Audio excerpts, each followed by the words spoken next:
భారత ఉపరాష్ట్రపతి vice president of India Jagdeep Dhankhar గారు తన పదవికి రాజీనామా చేశారు. హెల్త్ గ్రౌండ్స్ దృష్ట్యా అంటే డాక్టర్స్ అడ్వైజ్ చేశారని చెప్పి ఆ లెటర్లో రాశారు. ఆయన రిజిగ్నేషన్ లెటర్ని ప్రెసిడెంట్కి అడ్రస్ చేశారు. మన రాజ్యాంగంలో ఆర్టికల్ 67 క్లాజ్ ఏ ప్రకారం వైస్ ప్రెసిడెంట్ ఆఫ్ ఇండియా ప్రెసిడెంట్కి రిజిగ్నేషన్ పంపించవచ్చు. ఎప్పుడైతే ప్రెసిడెంట్ దాన్ని యాక్సెప్ట్ చేస్తారో with immediate effect vice president post ఖాళీ అయినట్లు లెక్క అనమాట. ఇది ఫస్ట్ టైం కాదు వైస్ ప్రెసిడెంట్ భారతదేశంలో రాజీనామా చేయటం. ఇంతకుముందు కూడా వివి గిరి గారు 1969లో రాజీనామా చేశారు ప్రెసిడెంట్ ఎలక్షన్ కంటెస్ట్ చేయడానికి. ఇక్కడ యాదృచ్ఛికమైన ఒక అంశం ఏంటంటే భైరవ్ సింగ్ షెకావత్ కూడా 2007 సంవత్సరంలో జూలై 21 అంటే ఇదే రోజు రాజీనామా చేశారనమాట.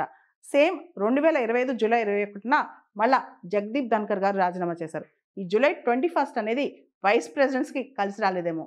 అయితే ప్రస్తుతం జగదీప్ ధన్కర్ గారు 2022 నుంచి ఆయన పదవి స్టార్ట్ అయింది. కేవలం 3 సంవత్సరాలకి రాజీనామా చేశారు. ఇలా చేయడానికి గల కారణాలు ఏంటనేది చాలామంది చర్చిస్తున్నారనమాట. ముఖ్యంగా జగదీప్ ధన్కర్ గారి స్టేట్మెంట్స్ చాలా కాంట్రవర్షియల్గా ఉంటాయి.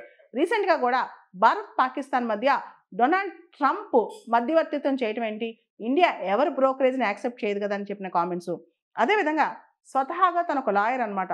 లాయర్ అండి కూడా బేసిక్ స్ట్రక్చర్ తిరిగి ఉండకూడదని చెప్పటం, అంతేకాకుండా నేషనల్ జ్యుడిషియల్ అపాయింట్మెంట్స్ కమిషన్ తిరిగి రావాలని చెప్పటం, ఎప్పుడు కూడా రెగ్యులర్గా ఆయన జ్యుడిషియరీ మీద అటాక్ చేస్తూనే ఉన్నారనమాట.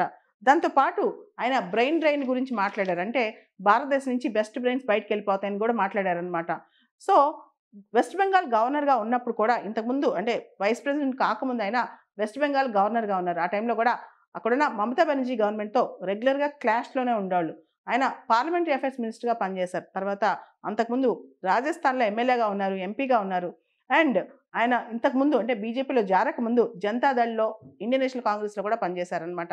చాలా అనుభవం ఉన్న వ్యక్తి, 74 సంవత్సరాల వయసు ఉన్న వ్యక్తి అనమాట. ఆయన ఈరోజు తన ఉపరాష్ట్ర పదవికి రాజీనామా చేశారు. చాలా అరుదుగా రాష్ట్రపతి, ఉపరాష్ట్రపతి వీళ్ళు రాజీనామా చేస్తారనమాట. ముఖ్యంగా హెల్త్ గ్రౌండ్ చెప్పి రాజీనామా చేశారు. చూడటానికి ఆరోగ్యంగానే ఉన్నారు. మరి కారణాలు వేరే ఉండొచ్చు, కానీ మొత్తానికి మాత్రం ఈరోజు ఇదో పెద్ద ఫ్లాష్ న్యూస్ అనమాట.